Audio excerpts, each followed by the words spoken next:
जिसको महासंग्राम कहते हैं।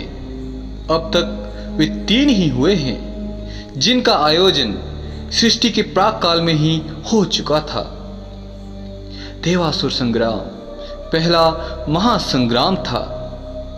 उस भयंकर महासंग्राम में जो तमोगुणी प्रकृति के प्राणी मारे गए थे, वे सब के सब 16 गुना अधिक बनकर त्रेता युग में मानव शरीर में जन्म ले लिया। शरीर जो मनुष्य का था, लेकिन वृत्ति राक्षसों की थी। संस्कार भी अमानवीय था।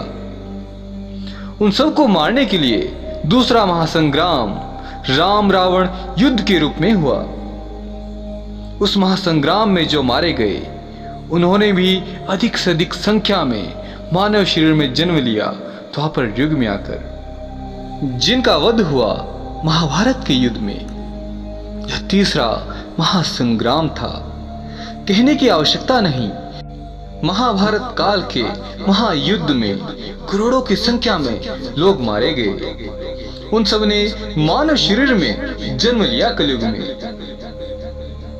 आज का मनुष्य केवल शरीर से मनुष्य है, आचरण से नहीं, व्यवहार से नहीं, धर्म कर्म से नहीं, विचार से नहीं और संस्कार से भी नहीं। एक मनुष्य को खोजने निकलिए तो बीच में लाखों राक्षसी प्रवृत्ति के मिलेंगे लोग, और उस मनुष्य तक पहुंचते पहुंचते जानते हो, वो खोजने वाला भी बेचारा पूर्ण राक्षसी प्रवृत्ति का हो जाएगा, क्योंकि संसर्ग दोष जो मिलेगा उस बेचारे को। और यही कारण है कि महाभारत काल के बाद अनेक धर्मावतारी हुए, लेकिन कोई मानवावतार नहीं हुआ। यदि होगा भी तो युग के अंत में होगा। इस प्रसंग में और कुछ भी बतला देना चाहती हूँ जिनसे संभवतः कम लोग ही परिचित होंगे। जैसा कि मैं बतला चुकी हूँ, मानव शरीर में अत्यधिक आकर्षण है। उसके द्वारा पूर्णत्व प्राप्ति के लिए उसके प्रति सभी प्रकार के पारलौकिक प्राणी ललायित रहते हैं। आकर्षण का मूल कारण है पूर्णत्व लाभ, और वह बिना मानव शरीर के संभव नहीं। सबसे ऊपर सिद्ध लोक है और उसके बाद है दिव्य लोक। इन दोनों पवित्र लोक की उपलब्धि कई जन्मों के साधना के पश्चात होती है। सरल और सहज नहीं है दोनों लोकों में प्रवेश करना। फिर भी मोक्ष अथवा परम निर्वाण वहां से दूर है। उसको उपलब्ध होने के लिए किसी साधना की आवश्यकता नहीं, आवश्यकता है भगवत कृपा की, करुणा की और अनुकंपा की। और ये सब प्राप्त होती है नर शरीर में। इसीलिए सिद्ध लोक की सिद्ध आत्माएं और दिव्य लोक की दिव्य आत्माएं बराबर प्रयत्नशील रहती हैं मानव गर्व के लिए।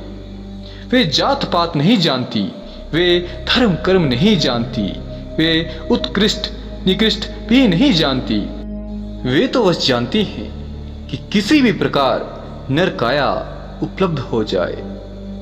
यदि प्रयत्न सफल हो गया और मानव शरीर मिल भी गया, तो वे पश्चाताप और ग्लानि से भर उठती है। संसार का कलुषित रूप देखकर और मनुष्य की राक्षसी वृत्ति देखकर वे आत्माएं नस्वी होती हैं। संसार उनके लिए निरपेक्ष होता है और वे संसार के लिए शरीर का उपयोग करना आवश्यक है पूर्णत्व प्राप्ति हेतु। इसीलिए जीवन और जगत के माया मोह और प्रपंच को छोड़कर चले जाते हैं हिमालय की दुर्गम गिरी कंदराओं में। क्या मुझे ऐसे प्रचंड महापुरुषों का दर्शन लाभ हो सकता है? मेरे इस प्रश्न के उत्तर में कपिला आनंद बोली, क्यों नहीं, तुम संस्कारी हो और फिर मेरा सहयोग भी तो किया है।